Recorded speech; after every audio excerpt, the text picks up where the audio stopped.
अस्सलामुअलैकुम वरहमतुल्लाहि वबरकातुहू। मैं एडवोकेट मुसाब हाशमी हैदराबाद से, और आज जो है उर्दू में हम थोड़ा बात करने की कोशिश करेंगे। एक फ़ोन कॉल आया था हमारे दोस्त के पास से, जो उनके अहलिया को घर वालों को जो है एलएलबी कराना चाह रहे थे और वकील बनाना चाह रहे थे। तो उनके दिमाग में डाउट था कि लेडीज़ जो है वकालत की फ़ील्ड में आए तो कैसा रहता उन लोगों के लिए, और उसका इनकम वगैरह कैसा रहता, और पढ़ाई का क्या तरीक़ा है, और लॉ सेट वगैरह के बारे में पूछ रहे थे। तो वैसे तो ये आम लोगों के लिए भी इंफॉर्मेशन देना चाह रहा हूँ मैं, लेकिन ख़ास तौर पे वो भाई के लिए और भाभी के लिए है ये चीज़ें। तो देखिए, 3 साल का रहता है एलएलबी और 5 साल का रहता। अगर आप जो है इंटरमीडिएट के बाद कर रही तो 5 साल का रहता, और अगर आप डिग्री के बाद कर रही तो 3 साल का रहता। तकरीबन फ़ील्ड्स में जो है ऐसा कुछ नहीं है कि ये फ़ील्ड्स लेडीज़ की है और ये फ़ील्ड जेंट्स की है।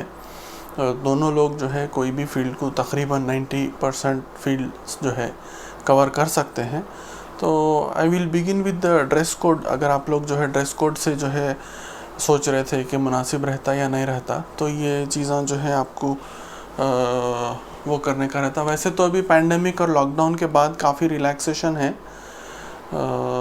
पैंडेमिक से पहले और पैंडेमिक के बाद जनरली जो ड्रेस कोड रहता, पहले उससे अपन शुरुआत करेंगे, बाद में और बुक्स के बारे में भी बोलूँगा आप लोगों को, और करियर ऑप्शंस भी है।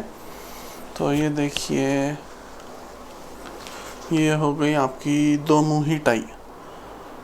एक टाई रहती जिसके जो है 2 पीसेस रहते हैं, इसको बैंड भी बोलते हैं, और ये जो है डोरी से आप गर्दन के अतराफ बांध लेने का रहता।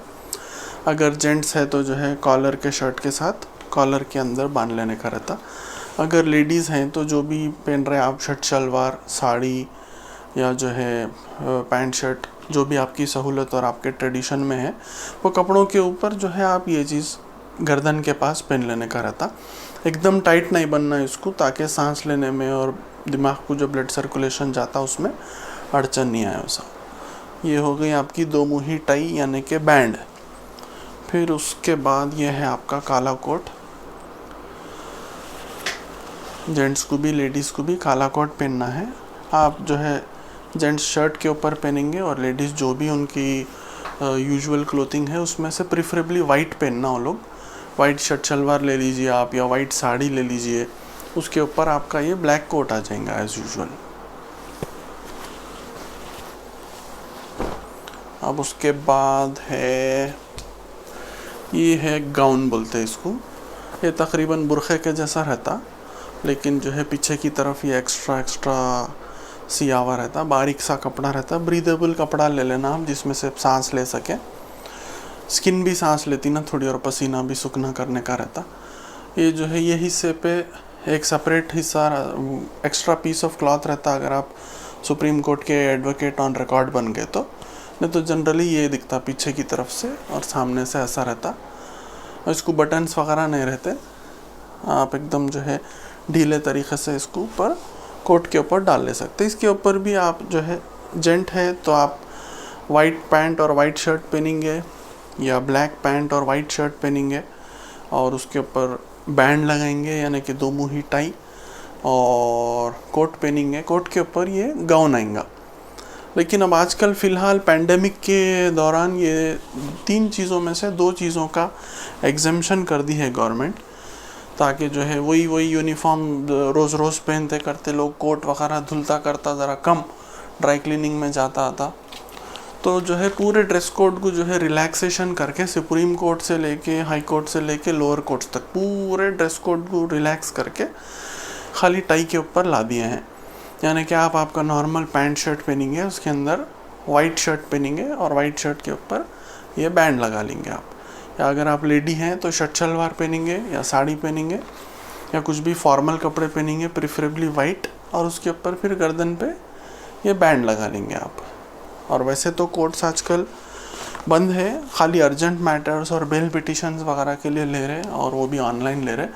आपके हाथ में ये एक चीज़ रहेंगी बाद में इंशाल्लाह, इसको बोलते हैं डॉकेट। जैसा कश्ती रहती, कश्ती जब तट पे समंदर के किनारे आके जो है पार्किंग की जाती, तो उसको डॉक किया जाता।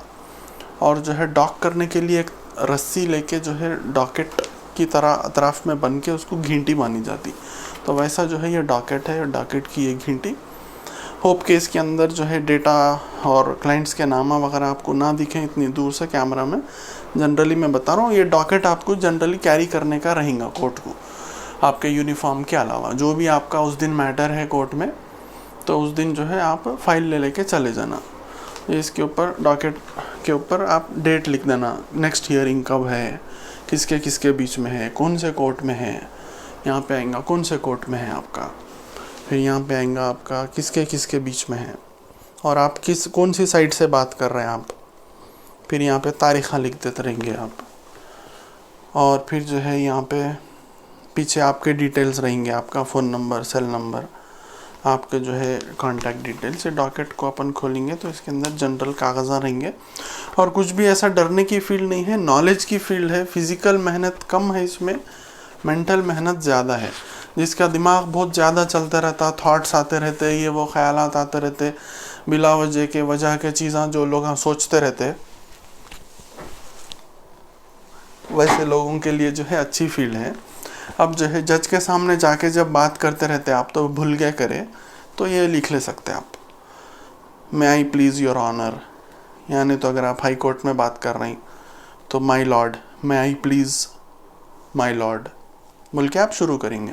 This application is filed on behalf of so and so was going for so and so work and he was not involve in a crime. तो लिहाजा आप जो है इनको माफ़ कर दीजिए या इनको बेल पे छोड़ दीजिए। उसके पीछे आपके जो है रिमांड, अगर अरेस्ट में है अगर, तो रिमांड केस डायरी बोल के एक रहती है। बताना भी चाह रहा हूँ मैं, लेकिन ये पर्सनल डेटा रहता लोगों का, गलत बात होती। फिर उसके बाद जो है ऐसे पेपर्स रहते हैं, in the court of so and so district, so and सो जज। ये पीले कलर के पेपर्स यूज़ करने का दस्तूर रहता, और जो है बड़े साइज़ के जो लीगल पेपर बोल के बोलते हैं, A4 से थोड़ा सा लंबा रहता, मोटाई में उतना ही रहता, लंबाई में जो है थोड़ा सा 1-2 इंच ज़्यादा रहता नॉर्मल पेपर से। ये जो है सब डोरी बंद लेने का रहता, पेपर मिस नहीं हो जाना बोल के। रेड कलर के भी आते डोरियाँ। तो ये स्टेशनरी की चीज़ें हो गए। लास्ट में यहाँ पे आपका नाम और पता लिखा हुआ रहता। अब अगर कुछ हो गया, बेल वेल हो गई, तो बाद में श्योरिटीज़ के चीज़ें रहते। तो ऐसा जो है फ़ाइल बारीक होना ज़रूरी नहीं है, बाद में करते करते फ़ाइल मोटी भी हो जाते रहती, तो डरना करना नहीं, क्योंकि ये जो है थोड़ा दिमागी काम और कागज़ी काम का रहता। जिसको जो है पेपर वर्क करना पसंद है, टाइपिंग करना पसंद है, लिखना पसंद है, सोचना पसंद है, तो वैसे लोगों के लिए ये फील्ड बहुत इजी रहती। जो लोग जो है ज़्यादा सोचना, लिखना, पढ़ना ये चीज़ें नहीं होना भाई बोलते, वो लोगों के लिए सूटेबल नहीं रहता। कोई भी चीज़ करना है तो A to B करना है, तो A to B करने के लिए क्या क्या ऑप्शन है। सोचने के लिए आपका अगर माइंड जनरली उभरता बचपन से, तो वैसे लोगों के लिए बहुत सूटेबल फील्ड है ये, क्योंकि आपको सोचते रहना पड़ता क्या क्या सेक्शनों में जो है डाल रहे हैं, क्या क्या सेक्शनों से बचने के लिए क्या क्या कर सकते हैं आप क्लाइंट के लिए।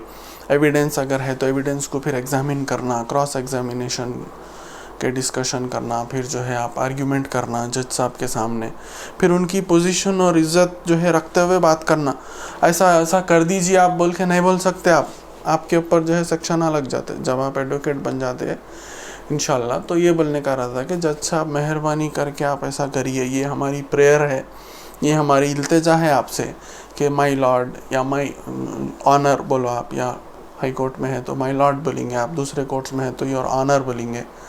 तो थोड़े टेक्निकल अल्फाज रहते हो, टेक्निकल अल्फाज यूज़ करते हुए may I please your honour बोल के शुरू करेंगे आप, may I please your lord बोल के शुरू करेंगे, and our prayer on the behalf of the client is so and so बोल के बोलेंगे। ऐसा कर दीजिए बोल के जज को नहीं बोल सकते आप, ऐसा करे तो अच्छा था बोल के बोल सकते।